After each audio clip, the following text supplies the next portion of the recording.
All right, everyone, welcome back into another NBA DFS live stream.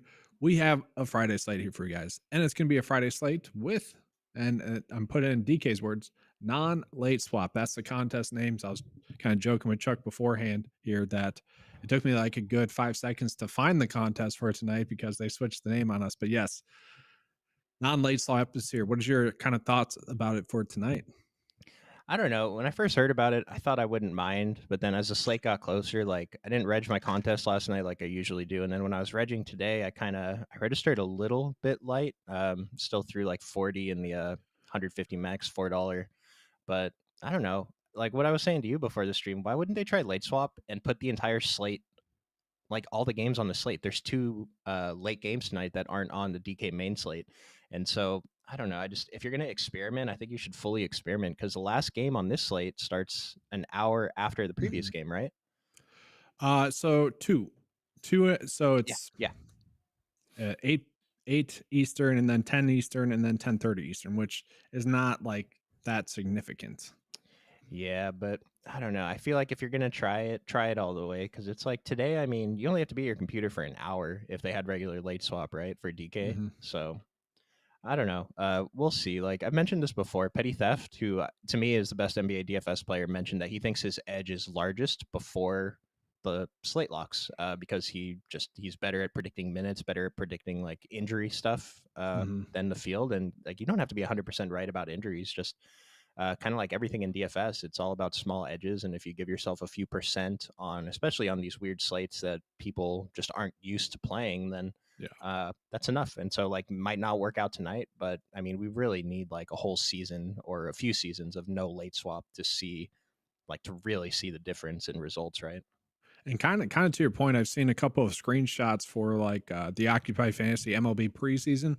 I know Hmm. it's been the case with like NBA and NFL as well, where like it's just there seems to be an edge with stuff like that where you can't adjust. Like let's for this instance, preparing for injuries, where that's Yeah. more preparing for innings or whatever for MLB examples. But yeah, I do agree. Kind of there is probably a bigger edge, and for me personally, as like a relatively new dad, I love it.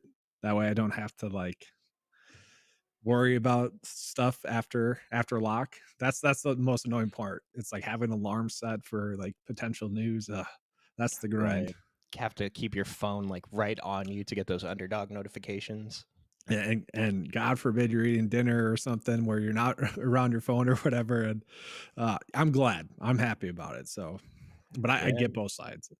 And we do have a few pieces of injury news tonight. I think like Karis LeVert, Donovan Mitchell is probably the biggest impact ones, but those are in the first game, so it really doesn't matter for like the late swap difference. And then with the late games, I Yeah, guess De'Aaron Fox is questionable, so maybe if we don't get news, that'll be a big deal. But I don't know. We'll have to see. it Lost is you. funny. Like you lost me. Let's see. In terms of like the big news that was coming out for tonight's slate, it does seem like it's like Washington and the Clippers that game for the most part. So yeah, it is kind of a funny deal with that. I mean, other than that, you mentioned Cleveland. We're waiting on Levert Mitchell. That can be big news, but again, we're going to get that probably. Luca is a game time decision. Probably going to play. Looking at, I guess, Golden State's like the biggest one in terms of news that we have gotten already. That's going to be Pods going to be out, and then you also have um, Andrew Wiggins still out. Like I don't know, is there like Moody? Is he still a good play? I guess are you looking at anyone there? Yeah, it's so funny because Gary Payton was popping up in my stuff earlier, and I couldn't figure out why. I missed that Pajemski was out. Yeah, But yeah, Gary Payton, I think, projected for basically, well, he was projected for no ownership. Let me see what he's at now. 4 4% and and 5. 5%. I mean, Yeah. I talked about him the other day. He won someone like first, second, and third in a GPP the other night when he was like 0.5% owned or whatever it was.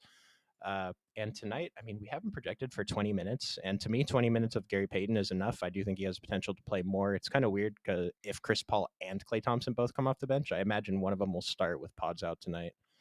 Can you But yeah, I mean, Gary Payton was actually the guy that from the Warriors that I'm getting the most. And I do like Klay still, regardless of if he starts or not. can you hear me on the side now? No? Okay.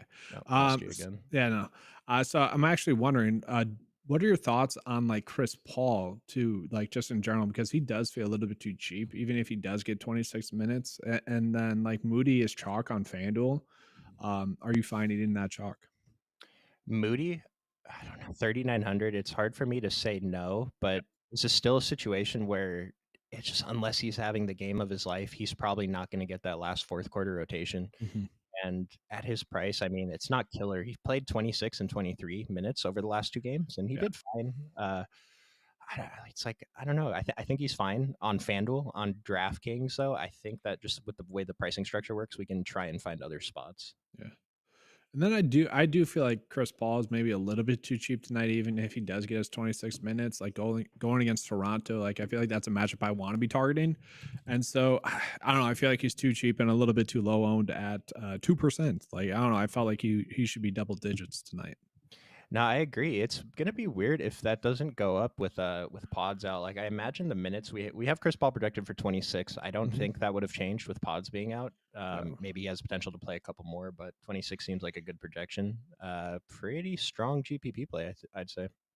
Yeah, and it's not like we haven't seen him get to 30 minutes earlier on the season, but they're kind of working him back. There's no reason. Well, I guess there is a reason to get him some run, but I don't know if there ever was a night to get him more run with Wiggins out as well. I feel like this would be the night. I think the biggest problem with Chris Paul tonight is that Jordan Goodwin is on this slate for a little bit cheaper, and Yeah, Jordan Goodwin's projection is kind of insane today. yeah, We're going to be it's targeting good. Memphis pretty hard. I see Jose in the chat asking us if we can fade it. I don't think so. I mean, I was just talking about in the Discord, do we want to cap it to 3 or 4 Memphis players? And I don't know if I want to put that restriction because Mhm. they're all so cheap. And so I have a lot of lineups with 2, 3, 4 Memphis players. Yeah. So yeah, let's get into that because we are seeing a lot of high ownership in this game. And so that to me is what's concerning is the high amount of ownerships. Now I was looking at the prop data, right before the stream, and I was like, oh God, like Zaire Williams at like 24 PRA or something like that, points, rebounds, and assists. I'm like, that is ugly. Yeah. And then like Vince Williams was like 29 or something. I'm like, oh, that's ugly as well. But like if that's their line, I get why they're chalk, but at the same time, like, are you concerned that they might not live up to that? I guess just what are your thoughts on Memphis right now? I'm kind of so Vince Williams and Jordan Goodwin. I mentioned I was kind of nervous about Jordan Goodwin last time, but Mhm. he had one of the best games of his career, so it doesn't really matter. So Jordan Goodwin, Vince Williams, I think are the strongest plays. Santi Aldama is the guy that I kind of Yeah, just want to get away from the most, and there was one other guy that I don't. I mean, GG Jackson's still pulling a ton of ownership, and I've been playing so much of him, and I feel like he's had one good game. Uh, and he that was might the not first game that play. he had. He Oh, might not play he's though. questionable too, Yeah, or so just like if he sits, like then we got Lamar Stevens and like Utah. It becomes even harder. so one of the other sites has Lamar Stevens ownership at like 25% or something stupid, and it's super annoying. That's got to be I why. know JJJ is out, but I jammed in Lamar Stevens last time and he played 10 minutes, and now Yeah, he's going to be chalked tonight. And if I play him, he's probably going to do poorly. If I fade him tonight, of course he's going to go off when everyone else is playing him. Trey Jameson, super cheap starting center, pulling ownership on both sites. I mean, I don't know. This one's kind of tough. I I will say if Jackson does sit, I probably will begin to at least 5 Memphis players on DraftKings. I don't feel good about that though. Like that's the issue. But like I wonder what happens to Utah if he becomes like 20 minutes. Like or is it Lamar Stevens? Like which play becomes the better of the two plays? Like pricing considered. I'd like to think so. It feels like Lamar Stevens definitely has a safer floor, Yeah. especially with the minutes production we have right now. I was gonna say maybe Yuta has a ceiling, and he's shown a ceiling in his life, In the but past. Yeah. it's like I already don't want to play the other Memphis guys, and then you replace one of those bad Memphis guys with Utah. It just, I think it's a spot we can get away because what you just said, like playing 5 Memphis players, I should have said that. That's my fault for saying limit to 3 or 4. 5 is definitely fine on Yeah. DraftKings with their price. My concern is that they're all so chalky, and especially if you're going to have a run back on Portland. Um, like 5 Memphis players is probably going to be slightly uncommon, but let's say you play 4 Memphis players and 1 or 2 Portland guys, Yeah. like that's such a chalky lineup that you're basically playing a 3v3 for the other 3 spots, and like it's awesome if you get the Memphis and Portland guy right. But I think that's the main thing to keep in mind is just unless you're playing like 2 5% owned guys in the other spots, it's going to be really tough in a large field. In small field, that's probably great. Yeah, and like to the point of it being like a the first Friday where we won't be able to swap, like we do know that with or with Minnesota, we're waiting on news of Ant-Man potentially being out. If he sits, like we would probably want to just get to a lot of well Towns for sure, and then Mike Conley, like that could be a unique way to maybe try to gain some leverage on the field. I'm not saying we have to do that, but like that's kind of the whole like another ripple effect of this. Like a lot of people are going to be targeting this game, Memphis and Portland, but that could be another route that we go. I know we did just get some news on Mitchell and LeVert being out. We'll get into that in a second, but I do want to talk about Portland because we are, kind of talking about this game already. We are seeing some chalk here. You got Reith, Grant, and Simons pulling in as a lot of high owned plays on both sides. Are So you okay getting to roasted. them? Um, so I saw their industry-wide projection from the other sites, and they're all higher than what I had by a few. And so with Simons and Grant, I'm still getting a bit, but I'm just not. I mean, Memphis, I have like my top four exposed guys are Memphis players, and then Gary Payton. Hmm. And then Portland, I'm not getting too much Portland. Jeremy Grant's the guy I'm getting the most. If Simons looks good, his price is great. For me, I think it's just that I like the other options at point guard a little bit more. I already mentioned I have a lot of Jordan Goodwin, so that's taking up a lot of those spots. And then Duop Reith, with his price, he's probably great. It's just a matter, same thing. It's just the other positions. And with all this value, I mean, we have to pay up for someone, right? And if everyone's just going to pay Hmm. up for did somebody mention Tatum in the chat? Maybe that was in the Discord. Someone mentioned they were playing this Memphis Portland chalk with Tatum and one of the other studs. Maybe it was Ant Edwards or something. Yeah. And so that's something to consider. These are all great plays. It's just, you can't play 8 value guys. Yeah.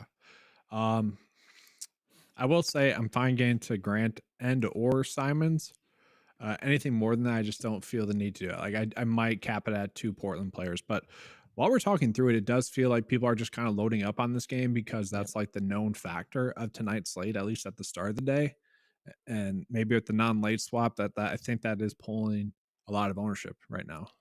Well, this is kind of that risk reward thing I was talking about. So, like, this is a perfect example. The last game, Sacramento, Minnesota, we have Ant Edwards and De'Aaron Fox out. Like, let's say they both sit. Yeah. These guys are just going to be the most under-owned players you've ever seen in any format sport of DFS. I mean, they're Yeah. already all projected for. There's 2 guys projected for more than 10% ownership last time I looked.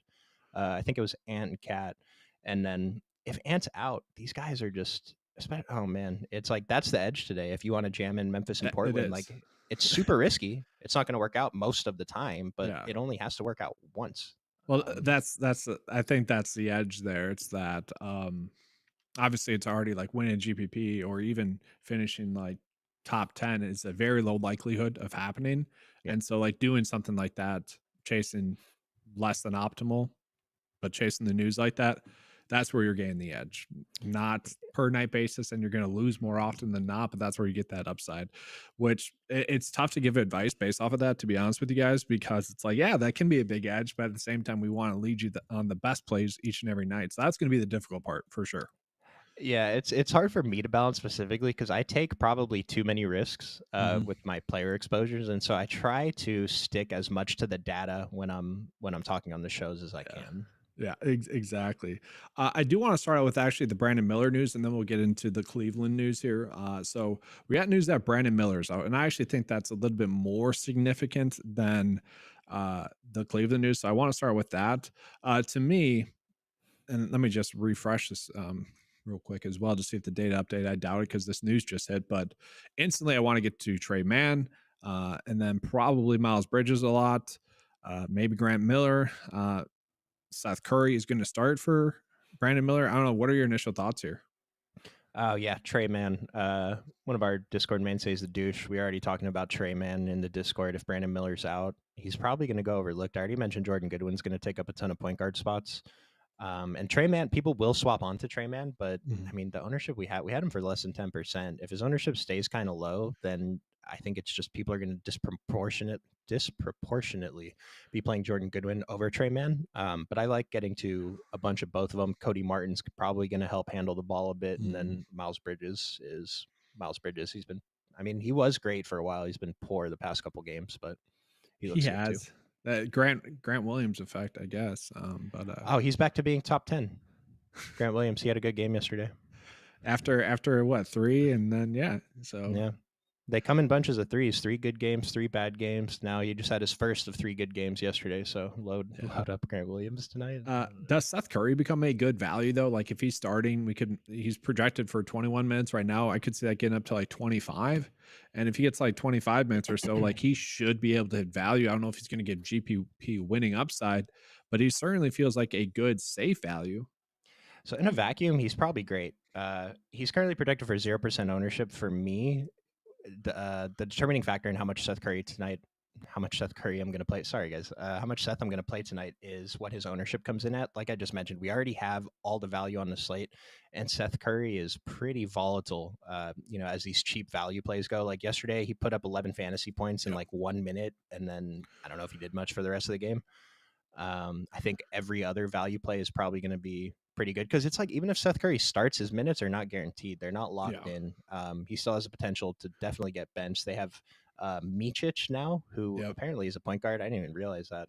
Yeah. Um, but I think he's okay. If his ownership comes in super low, I'll be over. If it comes in like chalk, then I'm probably going to try to get away. Honestly, between those two players, I do want to see the minutes because whoever gets more, I am going to be interested in terms of like a sub 4K play, but we just need to get that news. Mm-hmm. And then we did so we got the Mitchell Levert news. So let's get into that as well. So with Cleveland, we have seen this before, and that's why I didn't feel like that was the most important. So with those two out, I think we can kind of assume Garland is who we're going to want to get to, Max Struess. And then the biggest question, I guess, does Allen and or Mobley benefit from that news? Um, well, first thing right now, if anyone's looking at that, so I just refreshed and it has Darius Garland at 42 minutes, Jared Allen at 41 and a half Okay. minutes. Those are not real minutes Yeah. projections. It's going to come Let's down. see. The model is still crunching. Yep. I mean, Darius probably ends up like mid 30s, and the other guys, same thing. But I really hate playing Darius Garland chalk when Donovan Mitchell's out. I imagine his ownership is going to shoot up. Don't mind getting Yeah. to Jared Allen or Mobley. Talking about Struess, I like Struess tonight. Should play more minutes than he's got in the previous few games. Yep. And then Isaac Okoro, assuming he's starting, he should start tonight. He's probably going to go. I don't know. I have to see the updated ownership. I think he probably goes a little bit overlooked, and I don't mind taking shots there either. What about, and I don't love it, but I see Craig Porter Jr. popping up in the model and he's min price. Not popping up like just he's literally in the model, projected at 12 minutes. Is there a chance he gets like 15 and exceeds that price tag? Because we have seen him get 20 plus minutes before in somewhat similar situations. I mean, it's Mitchell and Levert out tonight, so maybe he does get run. Oh man, I need to see. I don't remember the last time Donovan Mitchell missed. I want to see because we know Craig Porter's great when Darius Garland misses, but I'm Yes, not sure yes. what kind of rotation they ran with Donovan Mitchell out because Karras is out too. If Karras was in, I wouldn't even be thinking about Craig Yeah, Porter. exactly. But this is a tough one because I just refreshed the model and I almost forgot about my other guy, Sam Merrill. Yeah. Probably definitely enters the rotation tonight. Flat min on DraftKings. Yeah. This is a phenomenal GPP play. Very very risky, but I think the reward is for sure worth the risk. I mean, the reward is 30 fantasy points at 5% ownership.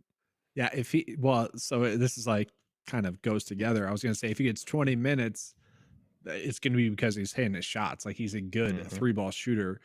So like he I could see that happening at the min price.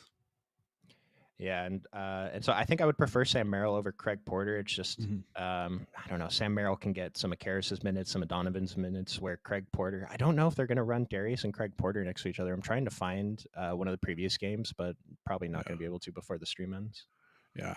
I will say, like, I think I would rather get to the top 4 Cleveland players right now than I Hmm. would 5 Memphis players, if that makes sense, or even the top 4 Memphis players. Like I feel like that's both safety and upside there. Yeah, it just like today sucks because you really have to get lucky on which 3 or 4 Memphis players are necessary tonight. Yeah. And they're all like chalky, so you're not getting an advantage. By I don't think we need to go to like the other Memphis players, and so it's really just finding a balance. I guess this Mhm. is kind of tough for no late swap slate. Yeah. So I'm trying to get caught up to the questions here. So we got Luca in, that's good. Um let's see here. So we got questions about Buddy Heald and also Nick Richards. So let's just kind of go over that real quick. So I do like Buddy Hield actually tonight. I don't love him, but I would say he's certainly in play today. A little bit chalky on FanDuel, probably properly owned on DraftKings. Is he someone you've been getting to at all? So, dude, I was so excited about Buddy Hield when he got to Philly. I was like building Yeah, him up on stream, and he just did terrible every time I talked about him. I think he's a good GPP play at 6K. It's interesting that his points, rebounds, assist line went up from 20.5 to 22.5 today, which at 6K still isn't enough if he gets yeah. 23. But I think we can definitely keep him in mind, mix him in a little bit, but it's not like a jam like I was Yeah. playing him last week. And then Nick Richards has been playing better recently. Is he someone you want to get to at all in this matchup going against Paul Reed there? How many? Well, so here, dude, on the other side, Philadelphia, like Paul Reed and Mo Bamba thing is just not working out for them. They're both doing No. so poorly. Yeah. And so just based on that, I do like Nick Richards a little bit more, but his minutes 20 in the last couple games, 27. He played they played Milwaukee both times. I think they got super Yeah. blown out the first time. He only Yeah. played 20 minutes.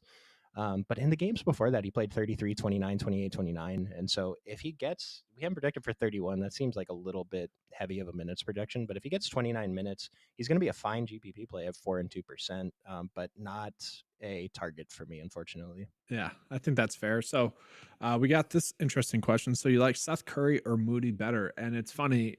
I think that's an interesting question because we just listed off like 5 other potential values that we could be on this slate just with the matter of that news. So, I think we're both going to default to the data updating by the end of the stream or before lineup lock to really truly answer that question. But in a vacuum, which one would you rather be on of those two? I mean, if I can help it, it looks like Seth Curry might end up being chalk. I kind of would rather avoid it. So my problem Yeah. with like Moses Moody, at least he's going to start probably, and those minutes should be there. Where Seth Curry, I feel like he has a short leash. It's just I don't know when we're looking at like the median projection for these guys. This is why the model's great because model doesn't care about median projections. Like Seth Curry's median projection is going to look great, but the range of outcomes for Seth Curry is so wide. Like he could put up a 9, no one's going to be. He could put up a 4, no one's going to be surprised. He could put up 30, and it's like, yeah, of course he did. He started. Yeah. Um, so I would say Moody's probably safer, but I really want to see these ownerships because if one of them comes in chalk, I'm probably just going to get to a little more of the other one and just be under both of them probably. Yeah, I think that's perfectly fair. And then we got Power saying that Okoro is starting as well as Clay. So Yeah, like a Coro and Clay. Man, I liked him more off the bench, dude. He had his 3 best games of the season off the bench. yeah, right. It's they need pods back. That's the problem. Get them back. So And uh, I see this question in chat: Duran or Pirtle? yeah, I usually don't like just straight up answering 1v1s, but today it's Pirtle. He's been awesome. He left that game 2 games ago early. He was on track to play minutes. I mean, we haven't projected for 27. I'm pretty sure he's been playing more than 27 minutes. It seems like a little bit too low of a projection. it's been hit or miss there. I don't. It doesn't really matter though with him. I played 29 in the last game, so it's not really off. Mhm. I mean, I'm getting to Duran too, but I think Pirtle's ownership stands out a little bit at his price.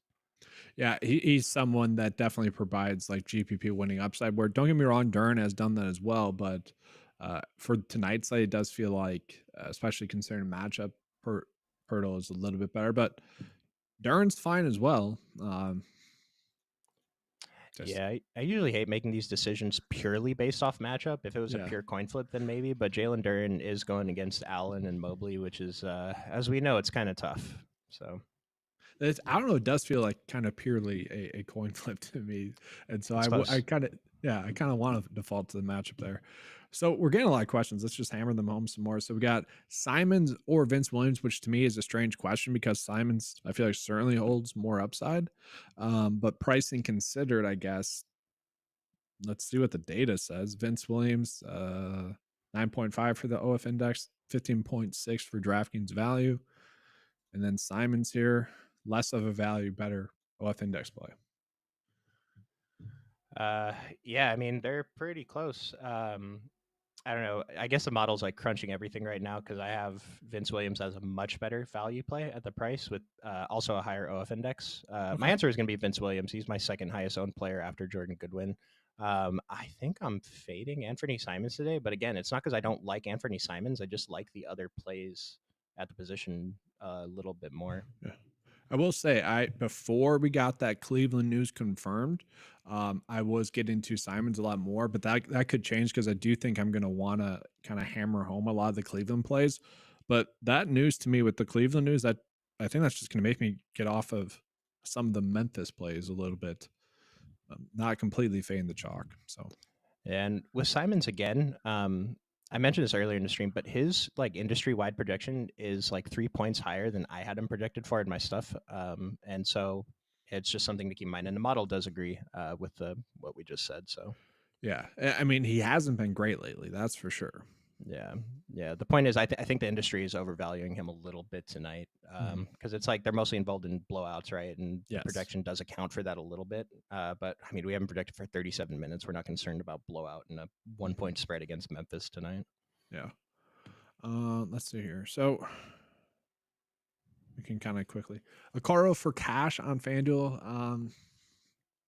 Sure. Like he's got the multiple position eligibility, which I think that's why you're asking it. It does feel a little bit too high priced there. I don't know. Do you like him as a player there? Because he is a little bit priced up. At 4,700 on FanDuel, I don't even think I'd like him on cash on DraftKings. So just we still Yeah. have him projected for 1% and 0% ownership. I would not touch a Coro in cash tonight. If his ownership came like above 20%, then sure, play him in cash. But this is unnecessary for cash. Yeah. This is a funny one. So what happened to JVal last game? I mean, that's just been JVal lately. That's just Yeah, what's been happening. just Uh, Jovel things. Yeah, it is. So let's see here. So last question, then we'll kind of get into a position breakdown, even though we kind of touched on a lot of the plays. So watch us play Garland and Strus. I mean, that is Cleveland. That is what happens there. But at the same time, it's good value. Maybe you don't want to play both of them, but together, but it's good value. It's a 6 point game against Detroit. Like I was gonna say I'd like getting away from Garland, but I'm refreshing the model a couple times. His ownership is still showing just 8 and 14%. 6 point spread against Detroit. This is a prime matchup. This is a pretty good game. I think we do want a piece or two from this game. Yeah. So with that, let's just hammer home a quick position breakdown here for you guys. Actually, I should probably just refresh the data because it is kind of a data intensive night already. So let me just do that real quick and then we'll get into it. So point guard, shooting guard, DraftKings main. The top play is going to be Luca, and then there's kind of a big gap in terms of guards. So with the value, we could certainly fit in Luca into our builds if that's the route people want to go. It does get a more difficult matchup against Boston, but he's only 13% owned. And what I do kind of find that fascinating because again, it is a slate in which we could easily choose to fit him into our builds if we wanted to. Is that something you're doing? Are you over the weight or are you overweight on him? I feel like it's probably just good practice to be overweight on Luca every day. The problem is that his ownership is consistently coming in. Like when we have him projected for 13 and 10% tonight. Last time we had him projected for even less ownership, and he came in at like 25% over on DraftKings. And so this Mm. ownership projection is a lie. And we actually have him projected for higher ownership than other sites. And so we're going to be closer to what he comes in at. But he's not coming in at 13 and 10%. Like I wouldn't be surprised if he was over 20% tonight. And kind of similar to the other guys, it just we have so many good value plays at point guard. So I talked about this, I think, yesterday with overall lineup construction. If you're paying up for Luca, and you can still play like two other cheap guards and then pay Yeah. down at the other positions, it's gonna be slightly different lineup construction than the rest of the field. And regardless, I mean, Luca's just best player in the world right now. I think we can just play more of him than the field every single day and be fine. Yeah. And then just looking at the DK value, because I think that's where we are getting our biggest edges right now. Zaire Williams, he's chalk. Everyone's getting there. Does feel a little bit too cheap, but is he bust proof? That's the question at that price. Dude, it's so I hate seeing him at the top of value because this is the one like Memphis chalk. Like I mentioned, I don't like Santi Aldama either, but Zaire Yeah. Williams, this is the guy I'm definitely most uncomfortable about. Kind of similar to what I was saying about Seth Curry. Like his median projection looks awesome, but the range of outcomes is definitely wide. It's like, you could have him projected for 27 fantasy points tonight, and he might score 12. You might score like 33. Yeah. I don't know. If you can find another play, if you can get away from Zaire Williams, I like it. Super risky with him coming in 50%, but I don't know. On this no late swap slate, maybe not playing Zaire Williams helps. Could destroy you, but could help. I kind of agree, honestly. It's just ugly chalk, but it's like where hmm you're almost being forced into playing a bad play. And I don't want to phrase it that way because I don't know. Chances are he probably will hit value. I just how many times is he going to give the GPP winning upside? How many times is he going to put up 45 or even 30? I don't think it's that great. But at the same time, it's probably just chalk you have to eat tonight, It's so funny. I just noticed this is the lowest total game I've ever seen, 208.5 for right? Memphis Portland. Something to keep in mind. Like, it's probably a lot of rebounds to go around, but that implies less possessions, less scoring, less fantasy points. So Mhm. just solidifying my case for getting away from a couple of these guys.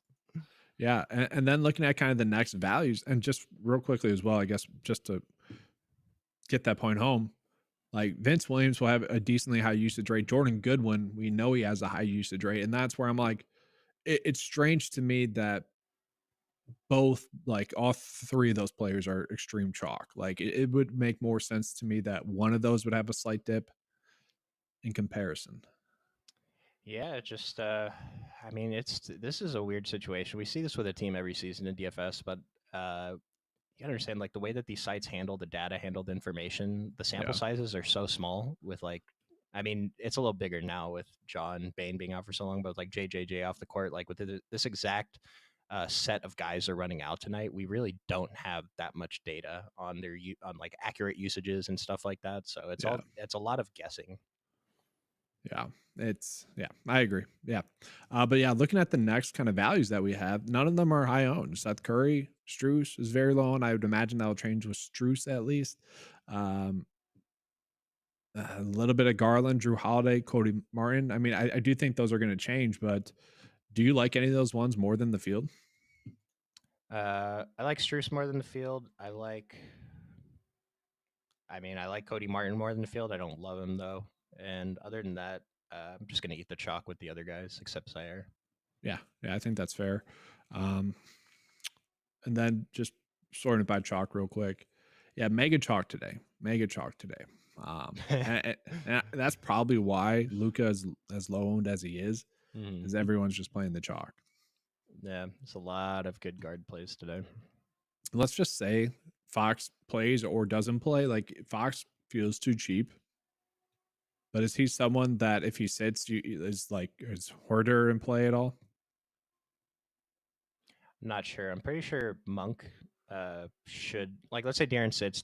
Malik Monk should be much higher owned than he's going to come in because we're probably not going to get that Fox news until after lock if it happens. Yeah. And then with Werder, I don't know, another guy who's just he's either going to bust or he's going to put up a fire score.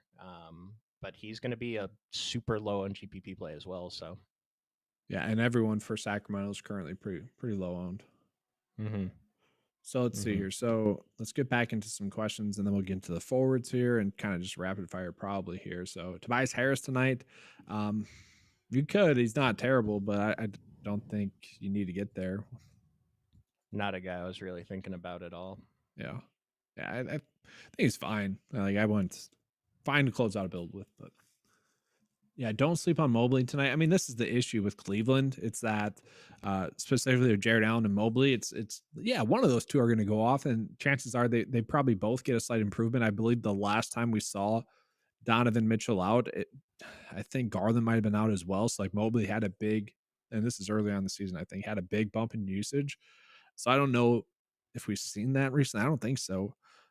But I believe the data, if I remember correctly, said Mobley does benefit a lot with Mitchell off the court, but with Cleveland, it's been difficult to get that proper sample. But do you think like Mobley and Jared Allen could both hit value tonight and both like potentially being a GPP winning lineup? They both can. My issue with them is going to be that it looks like I'm going to end up jamming in Darius Garland. I'm playing a ton of Max Yeah. Struess, and so I don't want to necessarily set the rule to only play one of Mobley or Allen.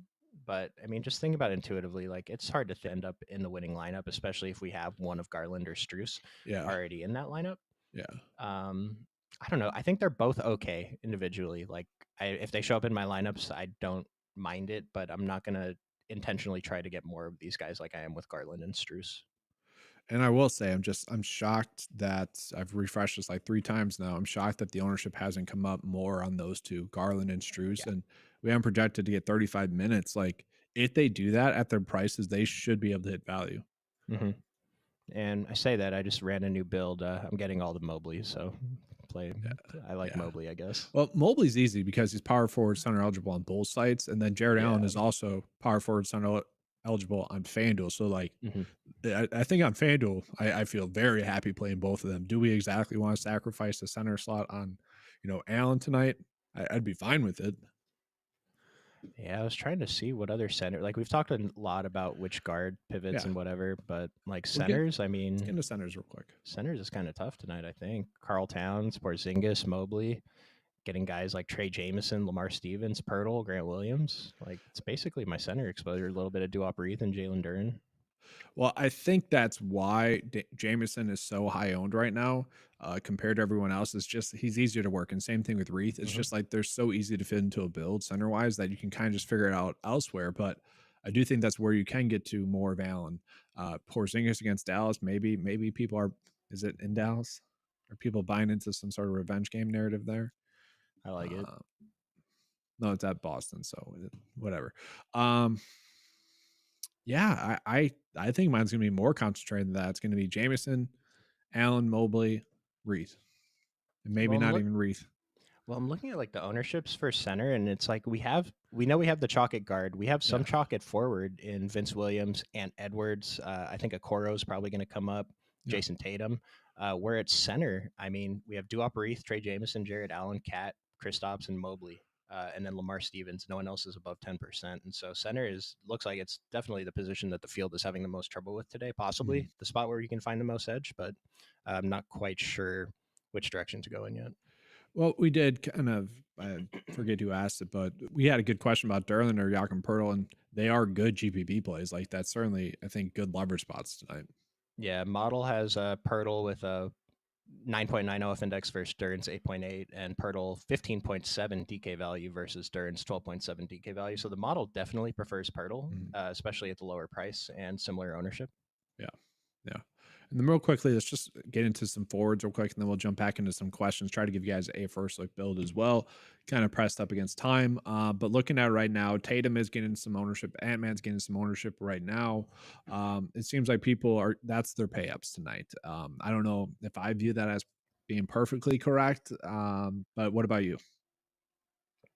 It's like I'm not excited about playing these guys, but it's like we have to spend salary somewhere, and so Yeah. the guys I am getting the most: Ant Edwards and Jason Tatum, Cat Towns. Still gonna jam in Zion, Porzingis a bit. So Mhm. Scotty Barnes. Yeah. And like, so you're not playing Grant already. So I Jeremy don't know. Grant. Yeah. Uh, am I playing Grant? Did I get to him? I I don't thought know. you Like I said said, earlier you I weren't. haven't projected very low, so I'm at 15% right now. It's like half Yeah. the field. So I'll probably be under on Grant. Yeah, but Yeah. I don't know. It's weird because I talk about we want runbacks sometimes if we're playing like three Memphis guys, Yeah. but since Memphis is so cheap tonight and with the low total, like I don't think it's mandatory to run a Portland guy back. Well, that's the issue with that game. It's a low game total, and it's just like you don't want to load up too much on a low game total, even though the mints are going to be heavily concentrated. Yeah, I wish I had it pulled up right now, but on yesterday's slate, maybe it was the day before, the winner, I think it was yesterday, they had four Brooklyn Nets in their lineup and then three guys from another team and no run backs for either of them. And that's what took down the big one. So you don't have to have a run back. Yeah. I see we got a question about RJ Barrett, and that's just kind of like all of Toronto. I feel like Toronto's just mostly been disrespected since the trade deadline or since they made those trades. I'm kind of fine getting to again like all of them. Scotty Barnes is a I don't want to say good GPP play, but we've seen upside with him. I still think quickly arguably too cheap given his upside. I don't think we need to get there tonight though. And then RJ Barrett, I mean, they're all probably a little bit properly priced for tonight's slate. Like we don't need to really get there. Um, any love for any of those guys? Scotty Barnes and RJ and Pirtle, the guys I'm getting most from Toronto. And then what you just said about like Emmanuel quickly, I don't think we need to get there. I thought the same thing last time. And Yeah, then he put up 50 or whatever. that was a different slate though. Like the dynamic of that slate was like we can play him, whereas this one we have extreme chalk and like yeah. Luca to pay up for. Like it's either you're playing the chalk or you're paying up for Luca. He's kind of in just a weird spot. I didn't mean to cut you off, but like it was completely different situation. No, yeah, I'm just saying like because I don't think we need to play him today either, and Yeah. so we'll see how it goes. He's just in that weird like no man's land. We can pay down and get the good value, or we can just pay up and get Luka's hopefully 80 fantasy points or Yeah. whatever if he has a great game. Yeah.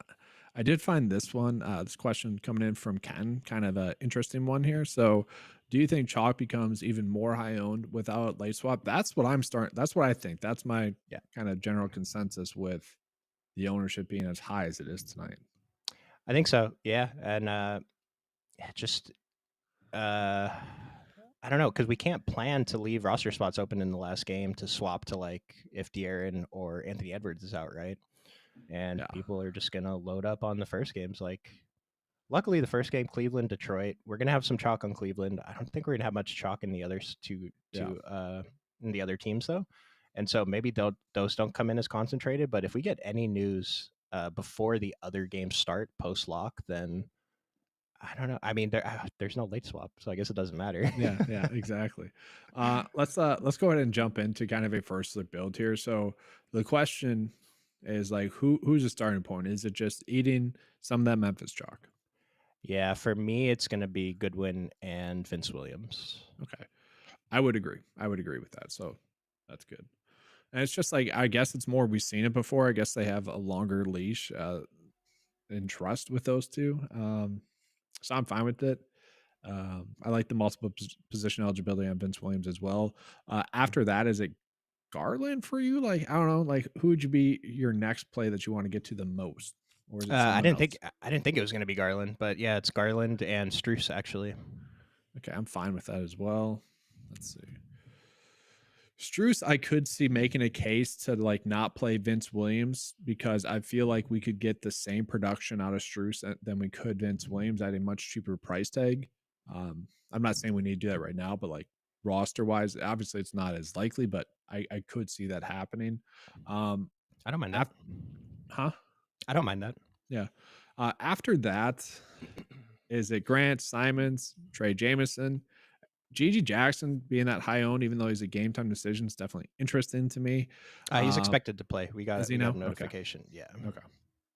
So that should shift some of the other ownership maybe a little bit. But anyone else here that you want to get to? Maybe one of the two Cleveland bigs? We could get to Mobley or Allen, and then I don't know. It seems like the easy thing to do is put in Tatum, Edwards, or Zion, or Cat, Okay. even Luca. I Yeah, don't I know. kind of want to try Luca, to be honest with you. So we probably got to play my favorite pump play of the day, Gary Payton. Gary Payton? I Gary don't think Payton we at were going to be 3,200. able to. I guess we could. 3.3. Let's do that. That's fine. I was going to say just Trey Jameson, who's a cheap center play that we could play Let's instead. throw in Trey Jameson. See if we can fit in like a Zion at power forward. Let's see. Oh, we could. We could. I mean, that's pretty Miles good. Bridges, Cat. Yeah. Miles Bridges gets a bump tonight with Miller out. Yeah, you could looks like we have a few hundred extra we can still get to a guy. So we could upgrade from Gary Payton, get to someone else, and then just throw in Mhm. Mobley at power forward. I kind of like that a little bit better. I mean, I'm fine with Gary Payton as well, but let's see, just lineup path wise. There you go. Extreme chalk Oh side man. Williams. I've been on Fontecchio. That's one guy. His prop lines have tanked today. Like Fontecchio, this is not a day I'm on Fontecchio. I've been on him every other day since he's been on the Pistons. Yeah, is that just since moving to the bench, people just don't want to? His roles change pretty much. It's like the 31 minutes is enough for me. I don't care what he does, but if he's not going to play 31 minutes, there's no reason to get there. Yeah, I think that's fair. Let me just do one quick refresh here, and then because the day has been crazy, just to give the audience it real quick, just to see. So still Nick extreme Bass. chalk, We got huh? Nick Bass saying take Vince Williams out of our dummy build too. No, to the point though, I do think if you wanted to play Struce there, I think he has almost just as much upside, so I'd be fine with that. There, Nick. Um, the day did update, so Goodwin's ownership came down a little bit, and then Garland is now chalk, and so is Struce. So kind of as expected, it just took a while for that to happen. So kind of a chalky build, but oh well. Like that's where having Luca is nice. Yeah, I think and this is super risky, but I think I'm going to try to get away from Portland a little bit and away from Santi, and then I'm probably just going to play a bunch of the rest of the chalk. Okay, so for Portland, who do you like better, Simons or Jeremy Grant? Because I don't think we should fade both of them. Well, I am actually not really getting much of either of them now after the new updates with Cleveland. Yeah. I'm getting like 10% Jeremy Grant and 5% Simons. And so it's super risky. It's definitely not going to work out a lot of the time. It just, that's where I'm trying to find my edge state. That's one thing too. I was going to say, like with this no late swap thing, I wonder if people are going to try to get too cute. Like I'm probably getting a little bit too cute today. It's just the way that my projections are working out. Don't try to get too cute just because it's no late swap. Just build good lineups. No, for sure. I mean, that should always take precedent. And then like maybe if you're making, I don't know, let's say 20 builds, maybe 2 of them you get cute. Like always start with the best builds you can make. We got Lowry starting for the Sixers. I don't know if that affects anything that we're doing here, but it's interesting to note Oubre's coming off the bench. Maybe Oubre honestly does a little better off the bench if he still gets the same minutes. Yeah, watch this as the guy that you need today, Kelly Oubre, in his 47 fantasy points. Just hits 5 threes in the second unit. 3 steals all before the first quarter ends. No problem. Yeah. But guys, that's going to do it for us for tonight's live stream. Appreciate you guys all being here. Jump on into the Discord chat. I do think it's more crucial now to be in the Discord chat before lock, because, well, we're going to have the most updated, obviously, data right up until lineup lock, and it's just more crucial now. Yeah, obviously, we love covering it after lineup lock and whatnot in the Discord chat, but the live stream in the Discord chat right now is going to be, I think, more crucial to close out the season with these non-late swaps. Kelly Oubre is actually listed out. My bad. Not off the bench. Yeah. Okay. So and then Buddy Hield. Could be a path to a few more minutes for Buddy Hield. We got Nick Bass saying swap Vince for Hield. It's not a terrible idea if Vince Williams is a chalk that you want to get away from. That's a GPP pivot right there. Yeah, I'm fine with that. I mean, Buddy Hield, we know he has GPP upside for sure. Yeah. I do real quick. I just do want to point out that Vince Williams grades out way better in the model than Buddy Hield. Buddy Hield probably comes up a little bit if the Kelly Oubre news. Kelly Oubre is still in the model, so Buddy Hield probably comes up a little bit, but I don't think he's going to pass Vince Williams in the model.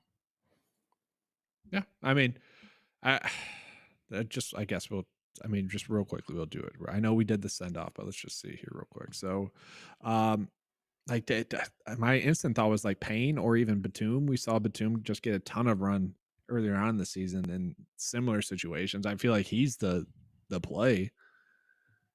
It's possible. It's fine. We have a lot of options today. Yeah, exactly. So, are you in the Discord chat?